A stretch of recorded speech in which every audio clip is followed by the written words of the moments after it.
Enti eno so yasem baako bi se bripa bu yehwe na eka no so ho asem kakra na ye de akaaka ye ho.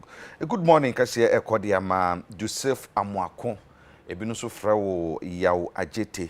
Good morning bibia wo bia na anope enen so eye Christabel insia dodo na afro suiti wo Ghana Institute of Journalism GIG ene eye wawda fi unia Penny Randy Samuel UTV ha. Randy said, happy birthday to you, Christabel Insia of GIJ. You're channel perfect.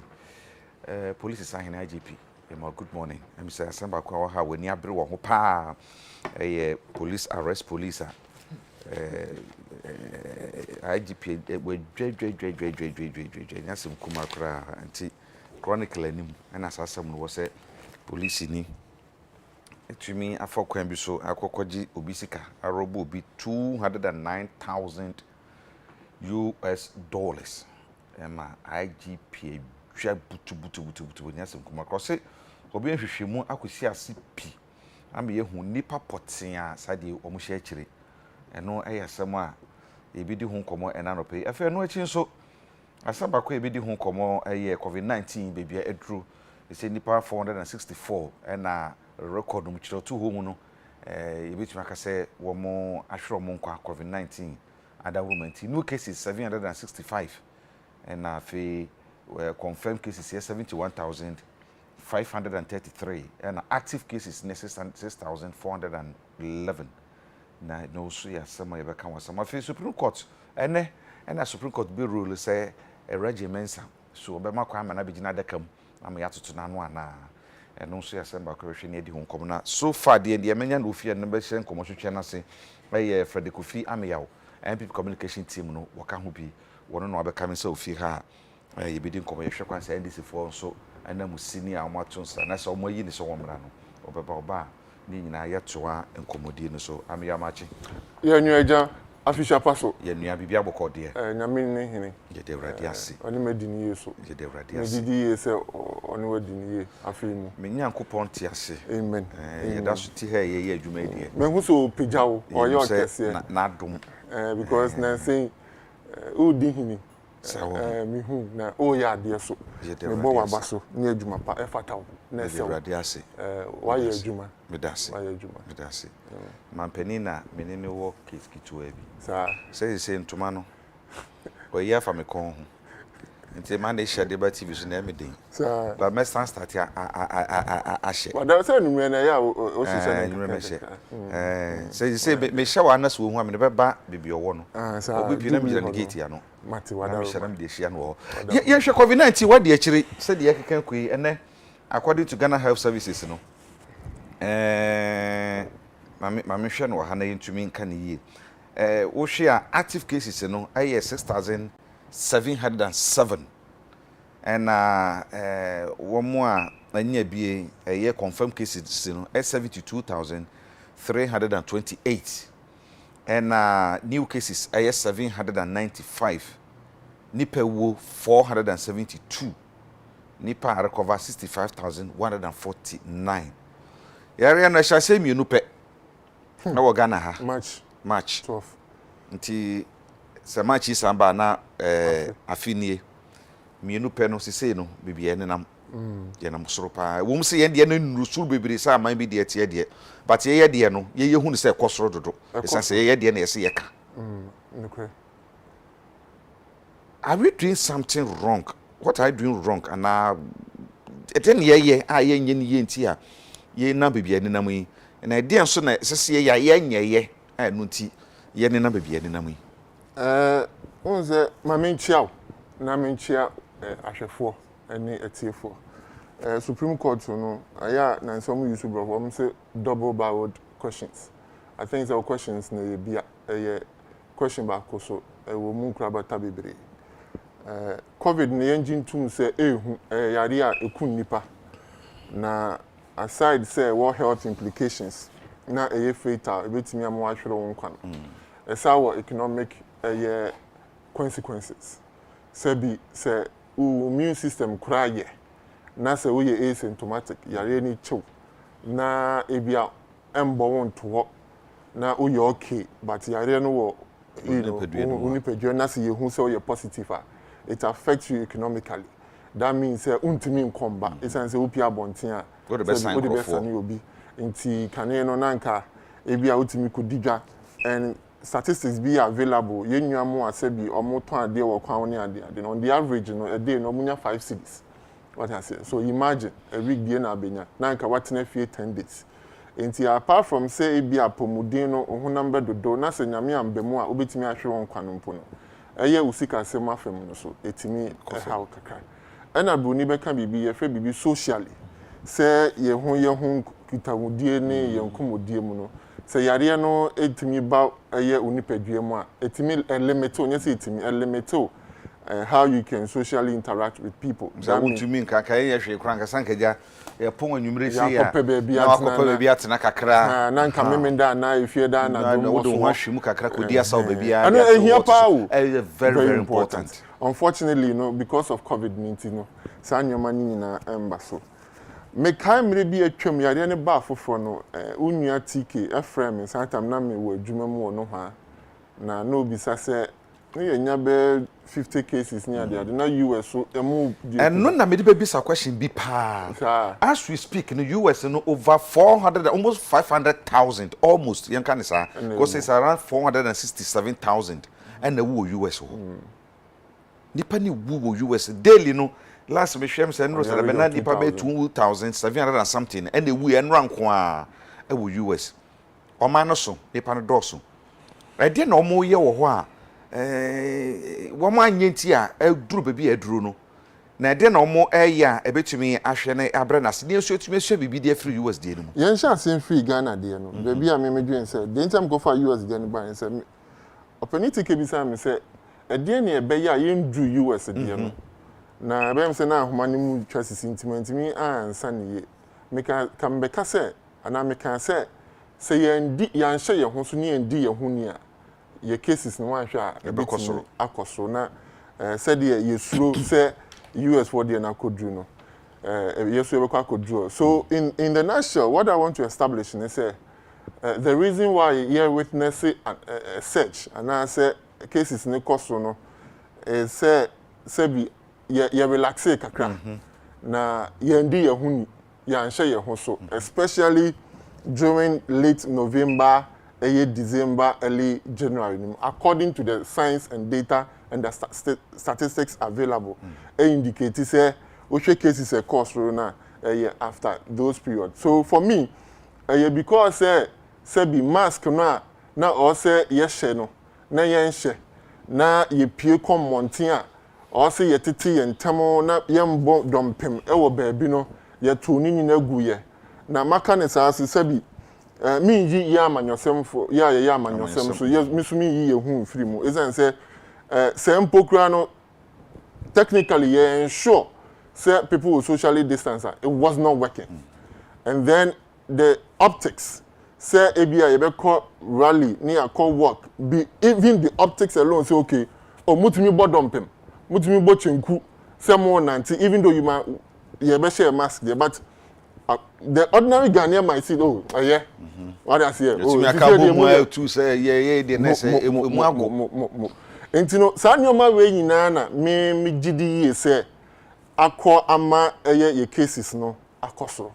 However, Achiasu embuye, the Meka copy say, Yabe koso, na ya buy a chibio, abidi ye huni, with the greatest of respect.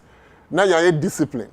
Na nchise ya aban ede aba se ema nipa mbodompem ema ye mbo ye nhiem bebre wodan mu any all the protocols so yetimi follow ni ya I am very optimistic say cases no ebeba from that notwithstanding also you recognize say eye aboa na oma yade ne ba no wasesa kakra na de sisi a ewo ho no omuka new variant no oye very deadly and spread extremely fast nti kane no ebia nka nyame mpengu kame obi wo bia obi wo bia na nka oba ha na nka ebia nipa enum no no mbehia ka ebia mienu ne benya bi na ne wanhwa na kra betimi ade ebetimi anya bi ana afi so kane na ebia se nipa edu ene benya bia nka me fa nse mu ba kwa na mienu ne betimi ahwe ne nkwa ene wanhwe na yanye like e bia be na enum kura betimi ayede ahwe ne kwa. So there is a new variant and the dynamism of the virus no has changed.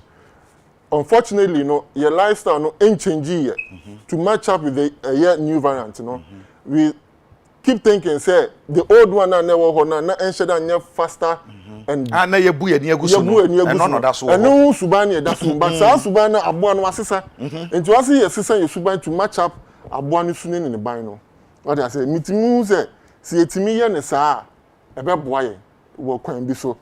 Na US die no eya so odin ni bia na o ma so odin de adutwam ezan say sabi obi a na nie bi no o se na so odin na so odin pa omo bi no engine di se yare no ewo ho eye won ma no kore omo engine di ana unfortunately omo man pani bi a munya no mere bi atwam no so amwa ye enu ntino ama nipa no gidie wo eye yare no ekofom enwema oso mo ye de ball mo ho ban no ekofom ana se wo be hwe eye omo environment na se de omo tie no different unlike Ghana nka yenema bebre no eye petee mu no what I say we do a lot of things in the open. Unfortunately no omo weather no mo ho sa akwanya no timpen bebre no omo hyedem especially during this period. And just so you know, within the year eye be abosom mi ensa pe na wiabo de aka nyina wo me no kase agwa e wo ho nya asemkuma so ama omo hyedem mo and also contribute na ma cases no eye ekoso. And sabi omo cosmopolitan life because we share places are yare no doso eye baby a amanfrafo etight na any sabi omo a lower middle income for musika semo en kosoro bebre also omo pia bontin kopa adwuma ebefie no to say New York, California ni ade so omo factors no a bit different kakra from Ghanaian settings no. However, there are certain commonalities. And when you say ebimo eya sobrache, say the yesu yemu bino eya sobrache no. Now in terms of eya nyoma mijidi yesi betimi ayama yare na brasi includes eya government efforts. I say this without fear or favor.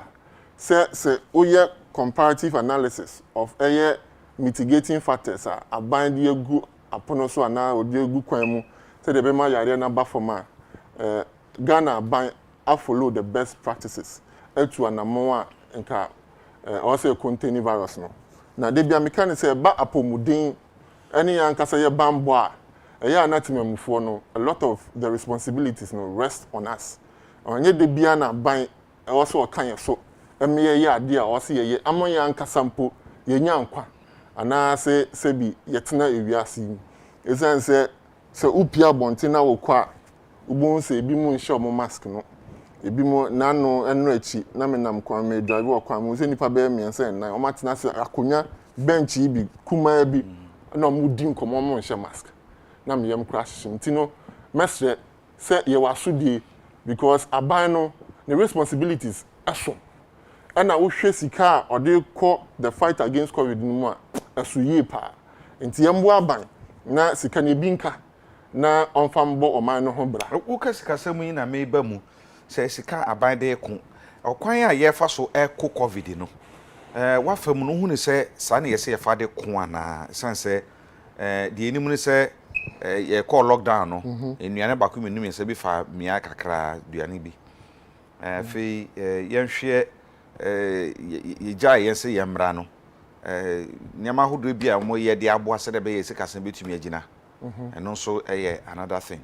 Na ye hwe ani nyina wie a aban involvement aban sika okun de atia no obi o won chebi say okwan ben na aban efa so akun de atia sika o de wura mu no den na wo ye public education munhye no smack so munye woyo munye wo that aside no e de na aban ya o che saban na de sika bi wura mu ekon yare na Ghana fo say yetumi hu nyame ni nukuranim yare ba ye aban agiska World Bank or IMF. My credit facility be say yam fambo your home bra.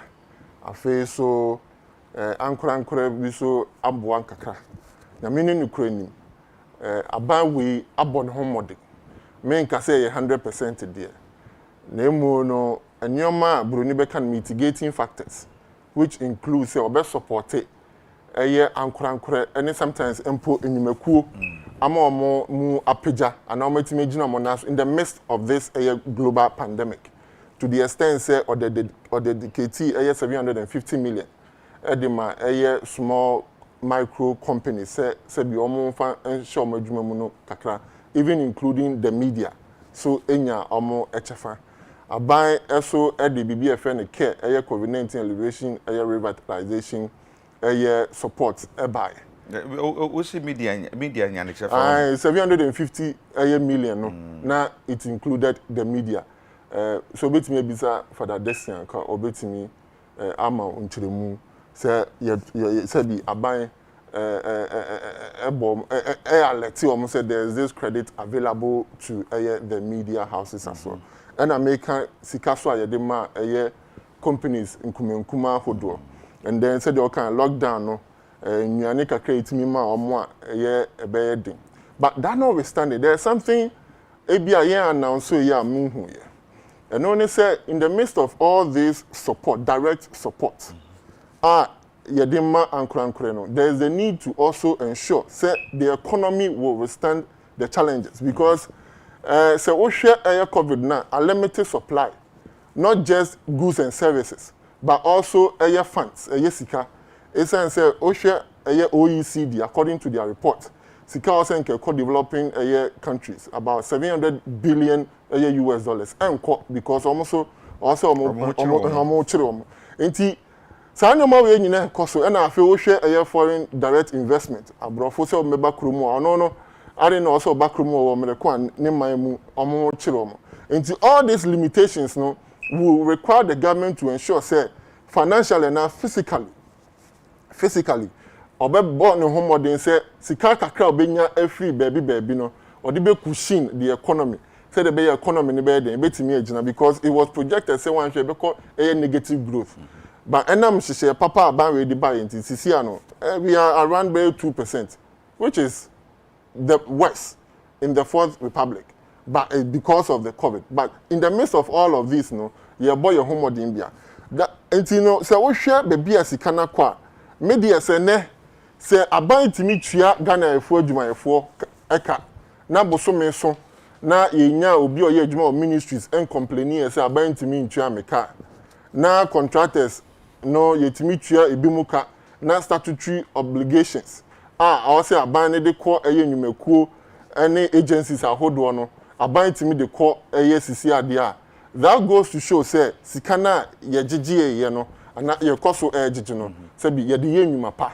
But the most important thing is say e kwan ben so e na yebetim this kana aboa ama COVID aba from, and I'm very optimistic say o share aban hihye ya ode ba, especially in our schools, provision of veronical buckets, sanitizers, any nose mask, facial mask ne de keka no ona nyina sika no eko say o share empo obi yare a COVID no onya bi ne ho ayare sane ayare hwe nyina no ayaban ne bo ho ka, and it's extremely expensive. Even the test alone costs still not less than 500 Ghana cedis. What I say, and an individual say unya o test positive obenya also your test be you know anamiensa nyina ekọ aban futum. So in the nation, what I will conclude by saying is say about the aban agigis kadia ya dia yemo aban mu na waya there.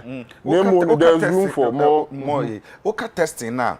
Testing as in say onipa no akọ hospital akọ testing na say ebia onipa na sorry akọ ebe health facility bi akọ testing no. Eno na aban fa hoka ana say there we contact tracing. Say ebia obi akọ baby. Na for that reason no wakoyare na ya ascertain say ebia COVID bi. Na mpenifo abisa say ebia hwan mo no na one omo edi nsawoso. So when government does this contact tracing, the cost of the testing is being borne by the government. And I will carry maybe a chemuko, you quarantine, you free man on neighbor, you quarantine for 2 weeks, and now buying and testing in my any idea. So I'm very positive. And we do baby and I say yeah to us. Oh yeah, no dey do baby. But contact tracing dey enjoy. What I say. Ni na so say bi sika kro no. Because what I know ni say one more if you man on neighbor no say one charge one $150 ama man for say ne boarding ne fine kusi hu sem bebre ama say I bind the she be eba no we standing that no no obi dey ayi ba say yen hwe esa new variant if ebi fi South Africa and ebi fi UK and ebi tumbe raga na man mu ha then so fi South Africa eba wo de wiem hye na eba wo fi UK ban so wo de wiem hye so na eba enti se ya tutu ye nema bi ye enti na ade ne new variant ne tuma bi wura ha sense eye den onupa no kotoka ye test no enti ye test no na se owo bi a obviously ye be hu ana onipa no kra ba no mandatory 3 days testing a year so de ba no so de be free maya office no enti within that 3 days no be do ana se bi a san test no kotoka so a eye den na so eye den no obi a ye betumi ye hu mi so ebia enye se bia jemu but ya nye bribi ye nti na masa new variant into be raga na ha me gidi ye say me no be ya adwen say obi anye bibi e airport so because since COVID ba ye I say this with the greatest of respect and humility say me tu kwan be miensa akwaba na me ba and these are the process or the processes who USA also requires a 72-hour test. Now why we no? Udu airport. Answer na be checking in no. Eja se unkuta eye test results na. Yen obagi kra yen so. Okay? So for whatever reason, utimi pass ade no na uko board. Boarding eye two processes. One, also your court test eye temperature. Now you should say be our temperature ni okay and no more special stamp be the tare o passport no the your boarding pass no so na answer na ube full plane no so no omo jump plane will ensure so bia a delay ama o say another stamp as you boarding pass to ensure say o the your friend say o test no o PCR test no issue e bio o make sure say you show a receipt of a payment away ewo Ghana say obedru ha obeba be ye test ni bi enti say obedru airport ye fill forms bi Ghana Health Service forms so ti wa fill forms na we no dru ha omugina ha omguta iPad then they will check your name against your passport so what you are na what di so na wa call na ya test now within about 15 minutes or so no results nti wa ko check out we are wa ko fa bag no na omo indicate to you omo bolding now may indicate to you so whether you tested positive or negative. For us to have experienced this new variant, I think that in penny for you do motor airport no I must say this because I do not see how. Because my understanding of the virus is the moment I enter our body, now your tester, it must show so you're positive. So at no point should somebody test positive. It should not be detected. Either the beer or free banner. And I said the departing country or the arriving country. So I believe strongly say obi wo airport anya na djuma yi. Because ya ne Dr. Augustine Segu betena fiam yedi nkomo mane kan say ma yedi nkomo obi ewrabi a wanya bi. Na ye nurse no US obetena Ghana ha na obaye test for Ghana ha no ye negative. Ofia breaching by oba somewhere say October November last year na woni bi.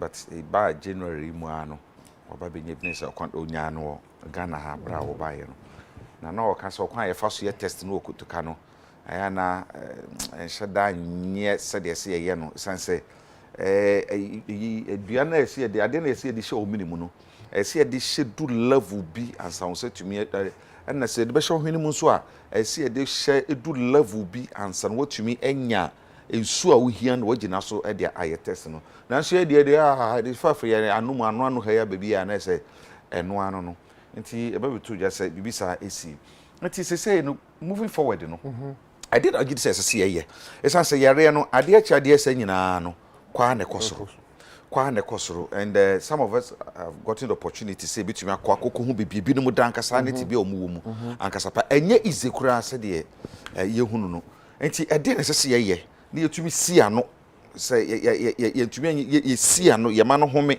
ebi no se lockdown Bi no say yenye partial lockdown, bi say yenye total lockdown. I need the tete sa.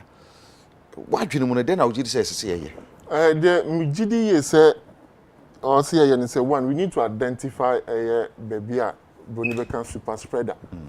And I think so far they've recognized it in Makum or I say workplaces now or enclosed. Now a man for agency oh radio no on yard he is not showing any signs normal share facial mask near the adeno. Of course. And then our man Penny in his I think last but one address no the two jano workers no and employees should ensure that at least one be running a shift. Said the beya and if I do no encouragement and they are very important. Two, I also believe that individuals must take responsibility. Or say almost share omo ankasa omo pomudin any omo ankasa enkwa they should value it and should not always rely on government. Na me take work kakra na me pa baby na abrante bi ni maba bi di nkomo me yemo hye. But because the reason why I buy amplify education is because some person more train now you see Sir John. So you see, everyone can how it goes to show say education no. Or say you mu pampen. Me gidi ma passe me ankasa me boss prekope. Kojo opon kroma or ye adwumaden and na no pay me no di nkomo yi or ye press conference and I say or ye press. Presser, Ghana Health Service, normal and I believe that at the heart of all this discussion as to what will be the solution, they say Yankasa and Krankreno will take that responsibility and ensure say the etiquettes and our protocols now see a follow no, facial mask no, sanitizers. Now see a boy home modern say be any see a corner, so home koyeshu kroma, but modern net na fie. Maybe any pa bodom pim wonom but modern say ebia won fa ho koka ho bi na ye bemben ye ho a ye share facial mask na ma ekwanda yentam me gidi ye say yetimi ye we nyina na me ya adom na say vaccine no so eba vaccine no so ba no so betimi abo because na me no din komo US they are doing better relatively better than before because of the ramping up and the scaling up of the vaccination no tin omo come me sure say yetimi yes and protocols no na nyame adum by the end of March nkosi June say yenya vaccines ni bia na yetimi identify omo hia pa ni ya na ye de mo I think say ye beboa ye bi no ka say ye bu ye ho abomfia too much nti ka ho bi na bibia baba bia no yentumi enkuntia ye de ani atokwasi buroni so too much sa na binum susu be kro do bibia me gidi sa say kwasi buroni afa ma enye papa I remember ye de ba ye ne womo a ete habama nubrane habama ye ne binum edi nkomo ema binum ka so betumi aboa betumi nya yenso ye wo yenso ye de nti on our own little way no yetumi for kwan bi so nka so okay ene na yeso yen scientist a wo man Ghana mu no ye mo o sasa abrochiri so they invest in their womo a mo ye se na be yo betumi enya nyarwa hudo say anu aduru enti okay one yen sukubo ma akosuku scientist no yen hwe ne ene wo mo nso anubrane habama nso ma bi wo mu no so no wo mo so yesu o masene say mo so mo ye wenum kura na wenum kura enti wenum de anye ye a wenum de be ye wenum mienu nyina so ye yesu de a ene na osumu minimum ase bia me na mi hu ide a ye bibi de say ye betumi aye on our own way no ye bibi de aboaye ho you see ebio what besides our double barrel questions nibio and a lot of factors goes into it they can your international standards governing medications in vaccinations ne de keka ho and untino yes ebia Ghana ye wo scientists are betimi nka hitherto go into the research and find a vaccine. But the question we need to ask ourselves is, since we are part of the global community, no, do these individuals, and I say, omo kambo mumpa, omo meet the international requirements, are extremely important. Say you pay attention to it. Since we are part of the global community, Ghana can United Nations, by extension, you can World Health Organization. And you know, say omo or say a co na almost a yen shishim. We and yes, a dependence and believe in Sebi white, but I know the lay down procedure. I know the edikan too. They be American say and you pay bia na or say you rely so much on government for support.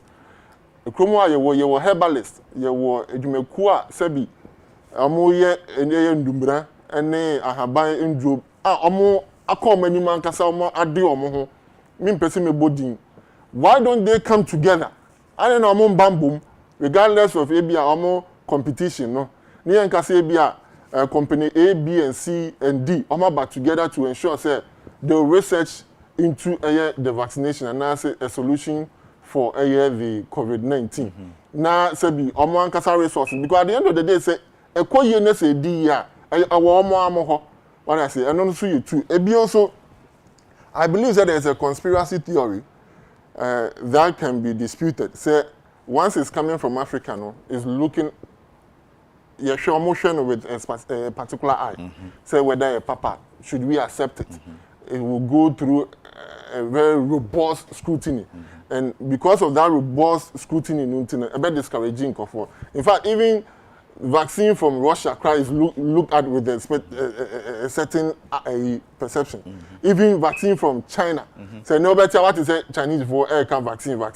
As in you can do and I say China for can. But because of that perception, na me can graphic and no pay.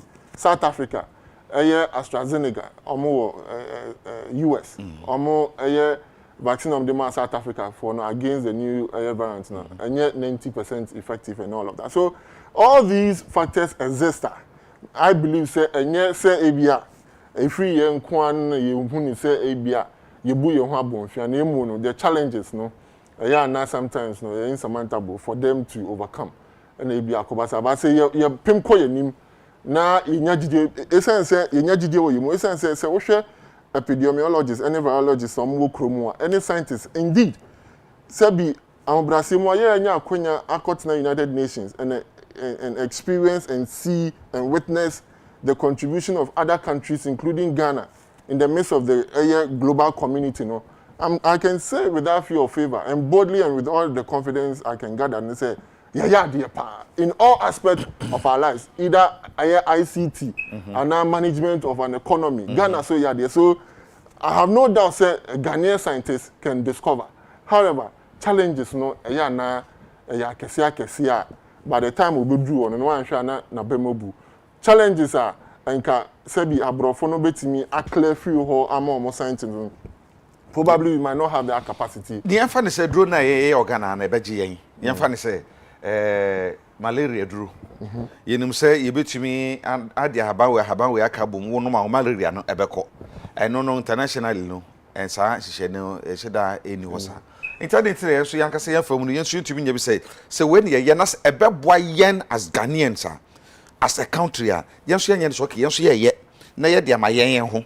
Enti edma ye ho na se yen benom ya de na ye ho beto yen a ye benom ma ye ho to yen sa ma ho do so pe na so mo baji bia ho baji so mo baji so ane ete ye ba bi na ma edwen that localized mentality no and na me gina so de bi sa sanse no kre on say yare no me nye health expert but on say yare no you mu ahodo you bi wo wa kafa ebi mu wa localized yare bi wo wa in fact even yare bi wo kra restricted to certain regions in this country and yare bi wo global what I say unfortunately no COVID no a global disease and no say open say o take such approach obviously it must meet certain international requirements and I believe that has been the reason why because enke koye yare bi to say malaria na say bi cholera na say local yare bi dia and elephantiasis in the kika guinea worm dia that would have been understood but a global pandemic of such magnitude media it must meet the international me that's it yeah ne this for na so me ban so dia na so you Supreme Court ntem you be Supreme Court 9:30 sharp ne Supreme Court sense ne de be so ho no this is be to me hwe bi Kwaku Rixton or Norway or say good morning greetings from Norway. Yes, that's best comedian South Sudan. also no so hwe yen efiri South Sudan. Nana Akusua Pukua Kakaros, good morning. I love listening to your programs. Thanks so very much, Ohima. And Piaga. Kwani dear me dekeke, Piaga. Also, good morning. In 2013, President Nana Addo came to court with over 11,000 pink sheets. And evidence in courts in 2020, Mahama didn't bring any Wanfa Bibiama. Okay, it's a Wanfa Bibiama. And so I know so we be dinner so and next court, you bet you be or say, Nas, I want to say, no question, when say, to me, when he say, I signed this for Pagana for Chow. He says, was so much say, Emre Krani, Sika, qua. Court as someone would call ye. Shada. Koye papa bia ti wo ma say yemre eno asem no so de ba Derek watch say okay me say de bae no wo ha akwa bi de ono ne nuru ene sikaduro hu dawru nkwa no obo masa aha yenya ne sa ma wai de mo hu yen kan wasem kura Akrokari Junior Tiero or say or Shifi Akrokari na uchia Honorable Samuel Adai Ejikumdisi Sechre Kumewu Farouk Tamale no for say good morning. No kwasam say ahomete say the COVID-19 yari sorry na epije ni dim gidigidi no enti aban momode ase PPE se no obehwe na wapege mu no de ama no de acheche tentem se ne be yare ehwiri enkosoro na emmoa ma yemre na sekura Nana Boachi Hagan or say Jakwabna, this is Nana B from Pig Farm or say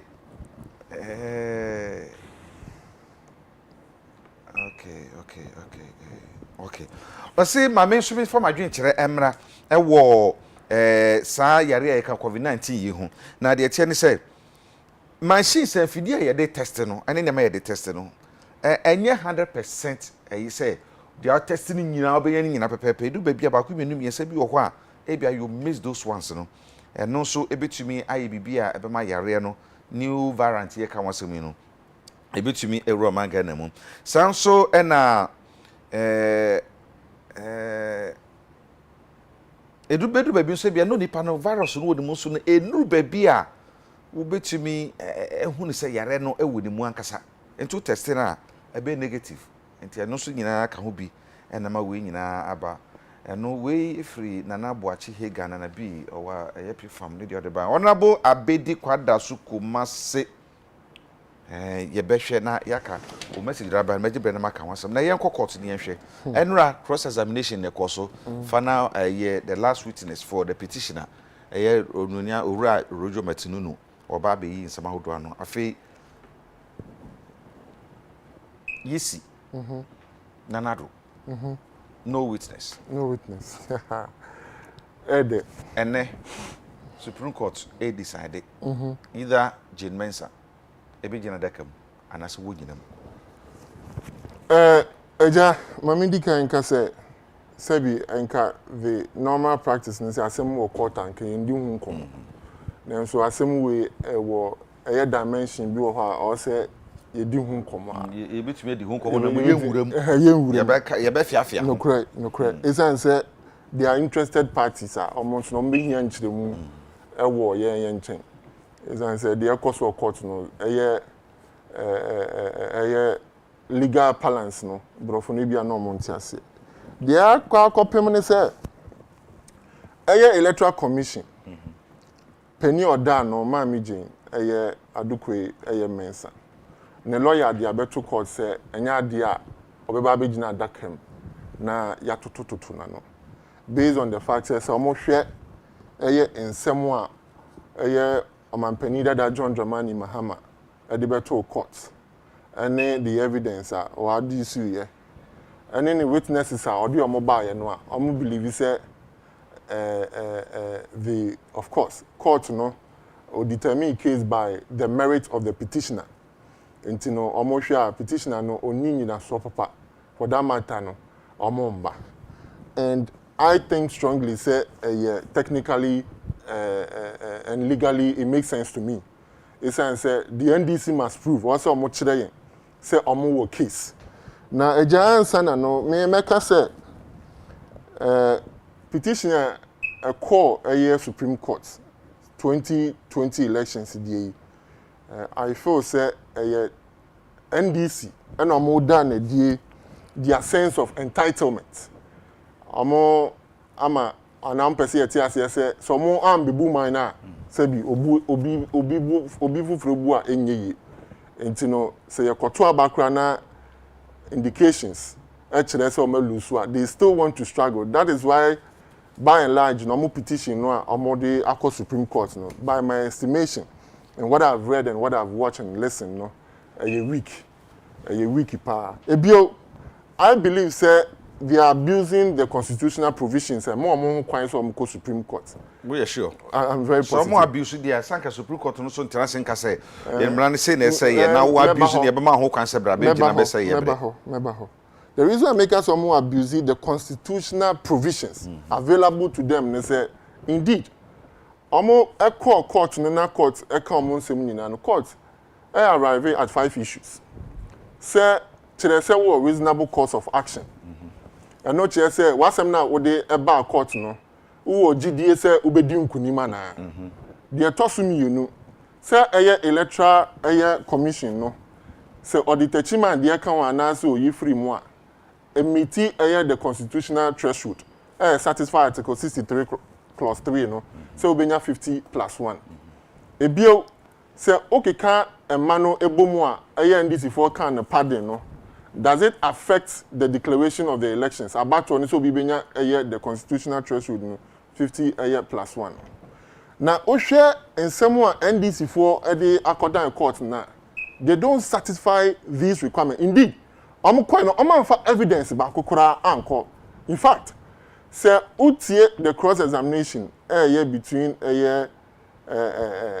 Asedun Ketia and lawyer Akotoan Power. Asedun Ketia admitted say one for evidence be on back court. Indeed, the Supreme Court judges ni be ebisa ba ku bisa Asedun Ketia say omo ankasa ye omo collation no na na do danko akufo de o mampani enya asen o say anu de oni sa amba no ye say bisa n say ono ankasa candidate John Dramani Mahama enya asen o say eno so oni. Meanwhile these same individuals no catch your mighty time for say abano oma quality no ma di nkunim to the extent say empo otukuno abo figure no na fe dey about quarter even with the 5 issues now I require say you must prove say the second respondent no na do danko ekufo no enya 50+1 and they have not been able to do that on that basis. And I mean Tina America say they are abusing the constitutional provisions. Yes, the constitution gives them the opportunity. I think Article 64 there about. So over to me, your two abandons are say if a corona you declare so president was not validly elected, that you can come to the Supreme Court and all of that. But the Omdia Court Supreme Court in there, I think say more. Standard I would say Supreme Court say ade we ni ye gina so ede buatan no na sanyema na Supreme Court ehye say makomako enum aka ho asemi no se wo mu meet any of those 5 ayina saka Supreme Court akobo ntipene kra mo mbekesa on say respondents no as part of almost pleadings no motion they asked the court saying court no dismiss the case because any merit and a court naka said they would want to listen to Obia, what I say. And I believe that court no your batampa. That at the end of the day, to listen to everybody and arrive at a conclusion. So let's give that to them. However, Mimi Dream say Supreme Court kono mo koye no. Enya adia eboa ekwan bia so. Esen say o koye no. Wan fa nyina so bia amba. Chere say unya 50+1 who win election. In any case, ono credit to me in his petition. But the na me sua dey answer ba na me ya ne say let me give you like 30 seconds. So share the petition of the NDC and the relief they are seeking thereof now. From 15 to 17 of John Dramani Mahama petition. And from 15 to 17, no, it's talking about the fact say, Mami J Mensa, a mistake. I can't say 13 million 400 and something, no. Who excluded Techima, no. Who excluded Techima na. Now, Nana Danko Akufo-Addo will pass that threshold. However, so what the meaning now crama of Mampeni 128,000, Mampeni John Dramani Mahama, Obe cross it, na Nana Danko Akufo-Addo, Enya 50 plus 1. Just so you know, so 13 million 400 and something, no, the total votes, and not valid votes. And indeed, you can only declare a winner based on the total valid votes. What I say? So 13 million 435 was a 54, no? Why is the NDC basing their figure on that? When Asedu Ketua admitted in court, said there's no way, and it's not permissible anywhere, say, Uber you see total vote cast to determine who a winner is. I know that Ebio, at the time I know more filing petition, no, they knew the figure they had in Techiman. 52,034. And they also knew the figure the MPP had. 47,000. So I didn't know about court to repeat the 128,000 figure, no, to ensure say at the end of the day nobody will arrive at your friend says 50 plus 1. So and this phone be kasan so much say. Say obi ko bia asem nom da ba court na bia mo so na bia mo amone wo nya adwene na anti ase. Esan say wo mu amfa evidence bia ma fine. Obi o mu fa enyina so bia emaye. Ba per the referee there too many kura no a wono no declare results no. Or the figures makomako be ye 9 and aba bonten. Ni enim say 1 plus 1 so there then say 2. It is say 1 plus 1 is 4. 1 plus 1 is 6. 1 plus 1 is 7. 1 plus 1 is 10. 1 plus 1 is 15. 1 plus 1 no eye den ankasapa. Ntom so pa kire say based on electoral commission so some of the ba no and the figures on ba no buso mu gina so e de keka sanse mu nyina. Are they not making sense when it comes to a hono so? Sir, I'm accusing the electoral commission of committing an error. It's true. It's legitimate. Indeed, the commissioner admitted, say, omeki a mistake. Instead, say, enka obeka say total valid votes. At that material moment, no declaration, no, 13,121,111. Because from 13, so every vote assigned to the candidate, no, if you sum them up, it comes up to 113,121,111. That excludes Techiman, South. However, subsequently, you know, I did to a mistake into the correct figure by 13,121,111. And also, the by actually says, Sisiano, Techiman South, dear Abba Bekaho, into no ama vote no assessor, Sisiano Okikabumwa, a bear 13,220,547. This is it.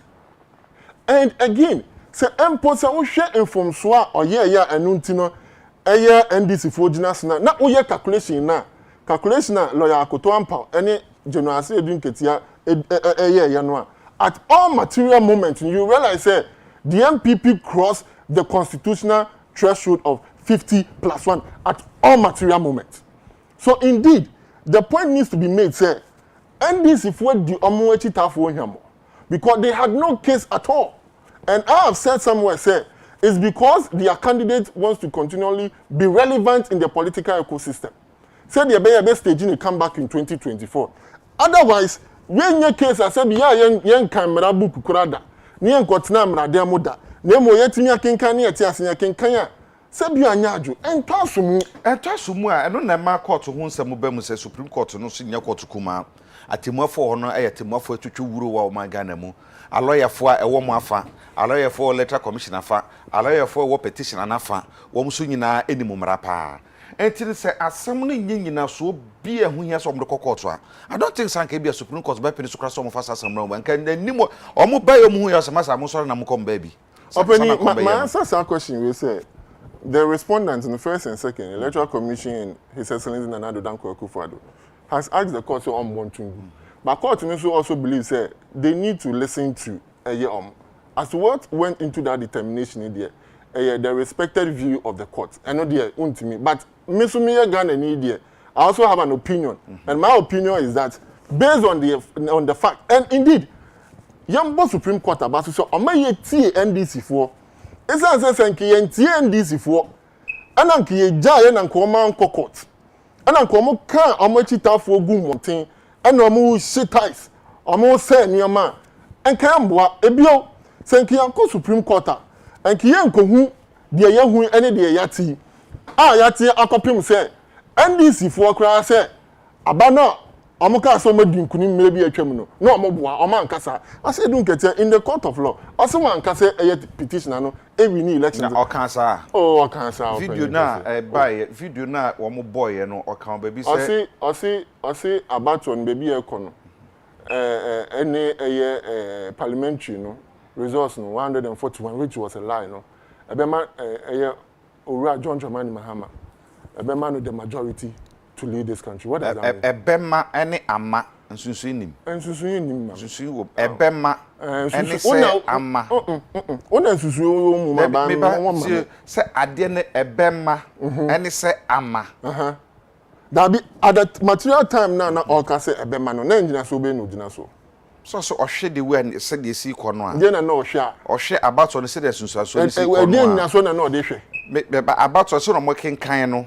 Figures na eba bonten no ebetumi anase ebema se dia wa utwi a kan na megina so de ka ebema wotumi abeye mampan anya no nko a o ena ntina me ka se kasa na asemfo na ode adwuma ntina me di bisa o ande me gitum ebema ene ama nse awie ena ebema me say it's possible so betumi nkomodie no anya ase edu nketi anko na di okay ase edu nketi na obo ntina me ka so no kra otuku no ono kra do ma figures on my figures say based on that figure and 6 million and the kika wono Owura John Dramani Mahama wadi nkunim indeed me ankasa me nua kuma Sami Jenfi he called even John Dramani Mahama president elect what I say so for me again my respectful view and opinion is say NDC petition wey dey atone so but you asked a question about James and I've heard the NDC making the argument say or say maame no eba na yetoto na no esense nyoma bi wo ho a ankoyi na it's an opportunity to stage an electoral reforms. I take a different view because when it comes to electoral reforms in this country, the history doesn't support say maame no must be cross-examined before we get electoral reforms in this country. Indeed, 1992 your chose stolen verdict no ya fa anko court. But the major reforms we've had in our electoral system came out of and try keke. Kane no na ki yisu adaka unhushi wom.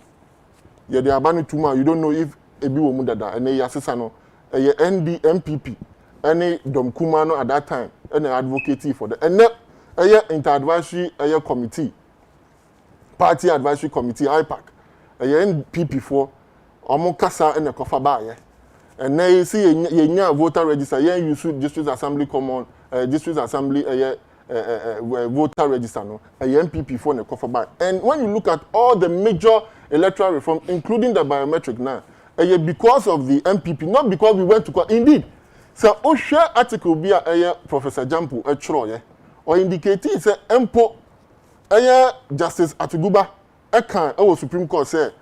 Some elections will not be the same, and that there should be reference. Indeed, Justice Doche Ekasi, there should be a roadmap to reform our electoral system. After that judgment, that statement, I'm here to submit to you, say, that reform did not happen, even in court. So if indeed we want reforms, sir, I take the opinion and view, say, it is not in the Supreme Court, and it's not through the cross-examination of A.J. Mensah. We can have a discussion in now Mama Charlotte say at some point offer Justice VCR crap a buyer for me committee and brought all the political parties to listen to them so that there could be a reform. And we say Mami Jane and Kokota me metina ha Kofi Ame I would have wished say committee kona no ne brofoye me de me giri so obo adwuma enkonya akonya no nkyerɛkyerɛ na adwuma pa waye ama Ghana I would have wished for that.